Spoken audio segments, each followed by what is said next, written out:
Sí, no te preocupes. Bueno, muchas gracias por todo y damos paso a Clara Cabero.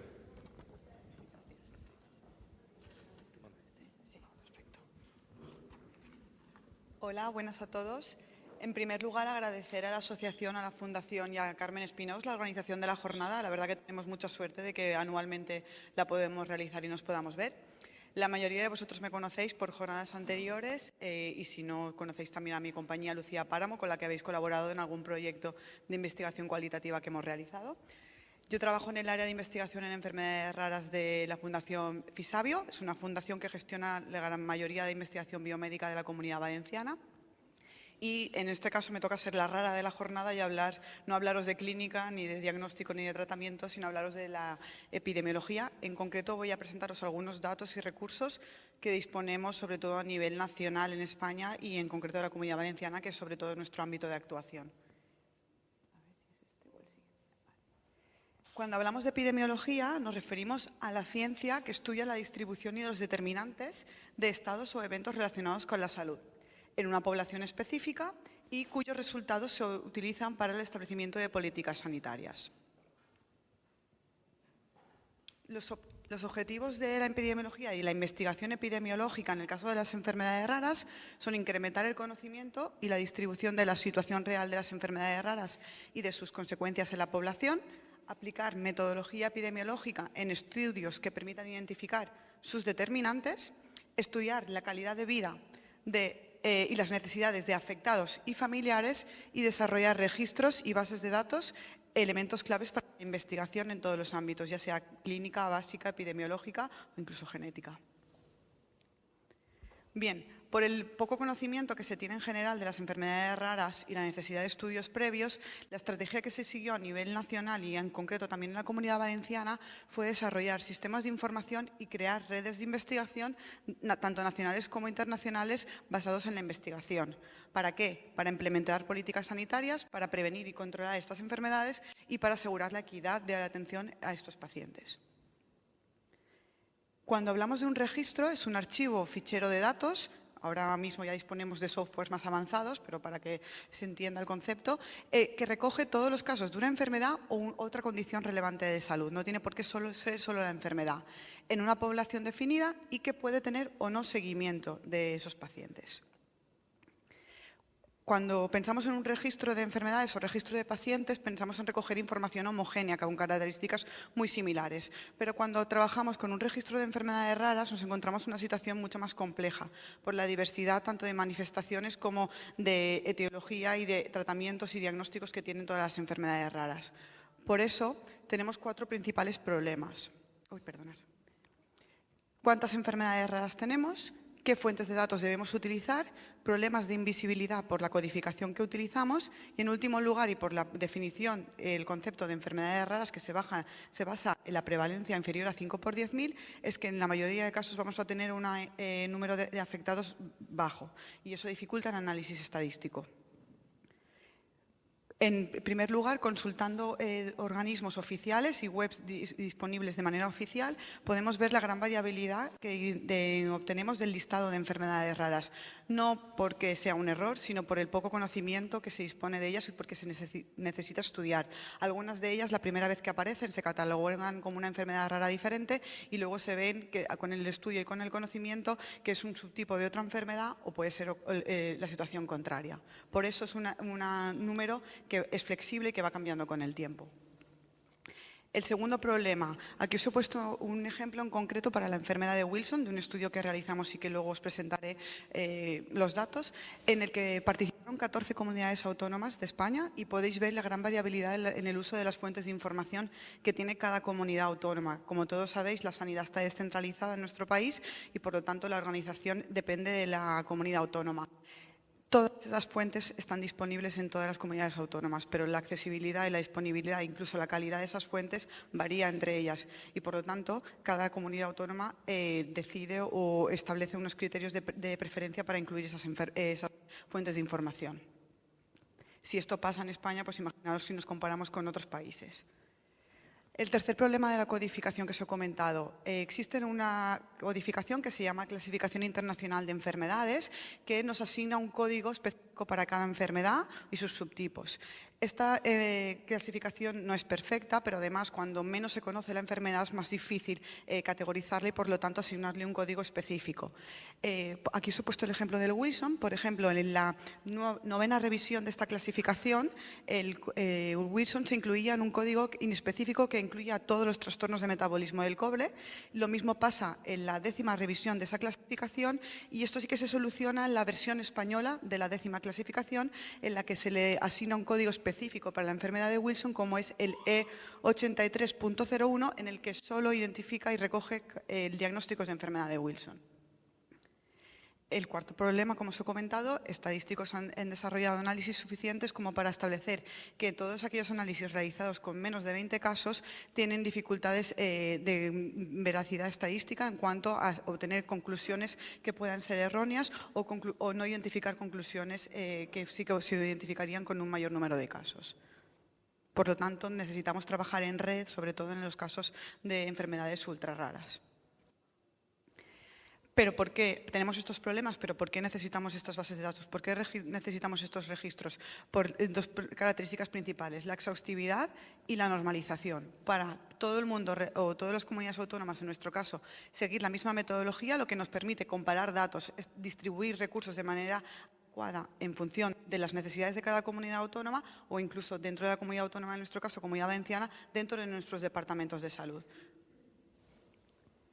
Bien, en cuanto hablamos de epidemiología de las enfermedades raras, en el caso de la Comunidad Valenciana, hay dos instituciones que están implicadas en todo este estudio y gestión de los datos.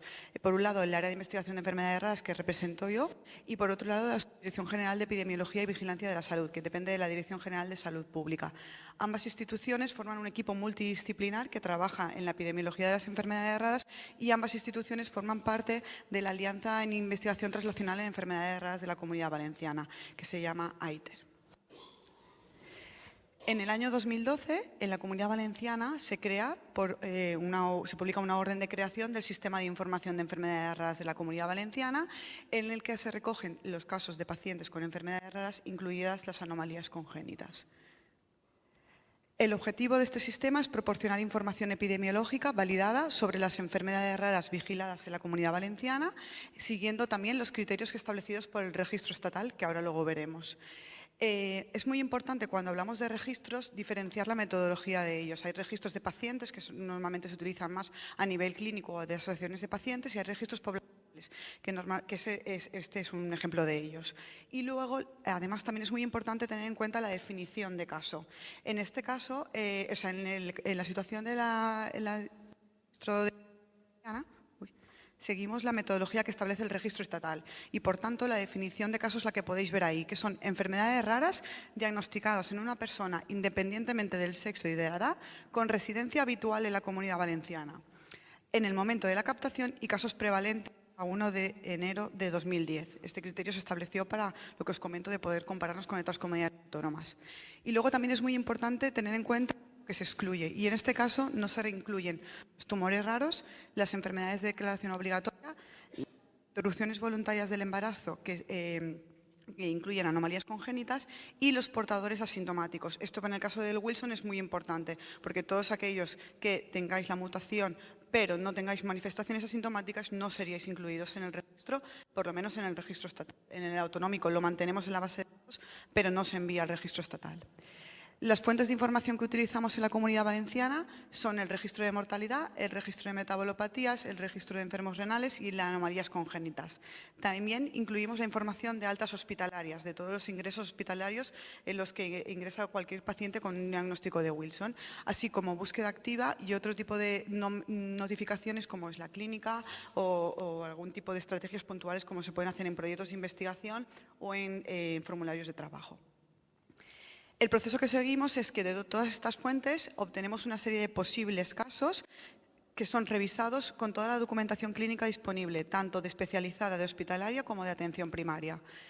Todos esos posibles casos no se confirman como diagnóstico de Wilson, bien por problemas de codificación, como os he comentado, o bien porque, como todos vosotros sabéis, por desgracia, el proceso de diagnóstico no es fácil y puede ser que una sospecha de enfermedad de Wilson acabe con un no diagnóstico de enfermedad de Wilson, o una sospecha de otra enfermedad rara o de otra enfermedad, por ejemplo, hepática o neurológica, acabe con un diagnóstico de la... me piden que vaya más lento. Con un diagnóstico de enfermedad de Wilson. Por lo tanto, no todos los casos que nos llegan como posibles se acaban confirmando. De esos confirmados hay una serie de enfermedades raras que luego veremos que son las que se envían al registro estatal y otras que se mantienen en el registro autonómico. De ahí que obtenemos datos, lo que hablábamos, para establecer políticas sanitarias, distribución de recursos asistenciales, como pueden ser la distribución por sexo y edad al momento del diagnóstico de los pacientes, el estado vital, el tipo de seguimiento que se les realiza e incluso al departamento de salud al que pertenecen o servicio asistencial en el que ingresan. Este es el listado de los últimos datos publicados sobre el Sistema de Información de Enfermedades Raras de la Comunidad Valenciana. Están los datos de Wilson, pero he pedido que me pasen los datos más actualizados que aún no hemos mandado al registro estatal y ahora os los presento. Como veis, hasta el año 2020 se incluían casi 7.000 casos de enfermedades raras en la Comunidad Valenciana. Estos son los datos que os comentaba, que aún no están publicados, de hecho ni los hemos enviado al registro estatal, pero actualmente el Sistema de Información de Enfermedades Raras de la Comunidad Valenciana identifica 124 casos con pacientes con enfermedad de Wilson. Como siempre hemos visto, un poquito más siempre de varones que de mujeres, una prevalencia más alta en las provincias de Alicante y Valencia en relación a la provincia de Castellón y una distribución de una tendencia ascendente. Esto probablemente se deba, por un lado, a la baja letalidad de la enfermedad, por suerte, y por otro lado, a la mejora de la calidad de las fuentes que tenemos identifican los casos. También vemos la edad de diagnóstico, que también es diferente entre hombres y mujeres, así como la edad de función, también ligeramente diferente. Como os comentaba, el número de fallecidos por suerte muy bajo, y como es tan bajo, pues no vemos una tendencia clara en la evolución temporal de los casos.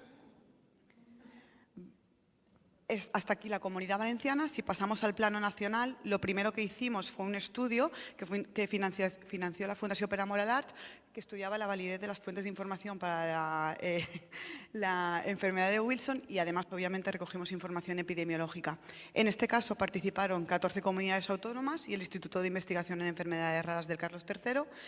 Ahí, como aún no se disponía de la versión del código específico en la CIE 10ES, teníamos solo el código inespecífico de la CIE 10. Y por eso, como podéis ver, de los casos que identificamos, de los posibles casos que nos llegaron, solo se confirmaron aproximadamente la mitad, 514. El resto no es que estuviesen mal codificados, es que tenían otros trastornos de metabolismo del cobre.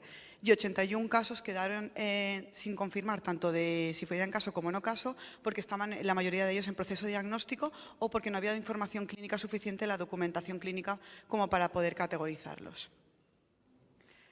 Este estudio sirvió de base para que la enfermedad de Wilson fuera una de las 10 primeras enfermedades raras que entraron a formar parte del registro estatal de enfermedades raras que se creó en el año 2015. Ahí podéis ver las 10 primeras enfermedades que se incluyeron en el registro estatal. Todas las enfermedades raras que se incluyen en el registro estatal tienen una ficha técnica, podríamos decir, para homogeneizar y que todas las comunidades autónomas sigan la misma metodología de captación de esos casos. Aquí podéis ver, están 3 partes, la ficha técnica de la enfermedad de Wilson, como podéis ver, una descripción clínica basada en la información que hay en Orphanet, así como la identificación por todas las jerarquías por las que puede venir por Orphanet. Después aquí vemos todos los posibles códigos que hacen referencia a la enfermedad de Wilson en cada una de las clasificaciones existentes en las fuentes de información disponibles, así como los tratamientos disponibles, ya sean específicos o no. Y aquí, por último, se establece una serie de criterios de validación en los que se identifica la declaración por profesionales clínicos, así como las fuentes de datos genéticas, como la combinación del tratamiento huérfano con la aparición o un ingreso hospitalario con un código de enfermedad de Wilson como casos confirmados, que no haría falta entrar a la documentación clínica para verificar. Todo el resto de casos sí que habría que entrar a la documentación clínica para verificar y confirmar que es un diagnóstico confirmado por un profesional como de enfermedad de Wilson.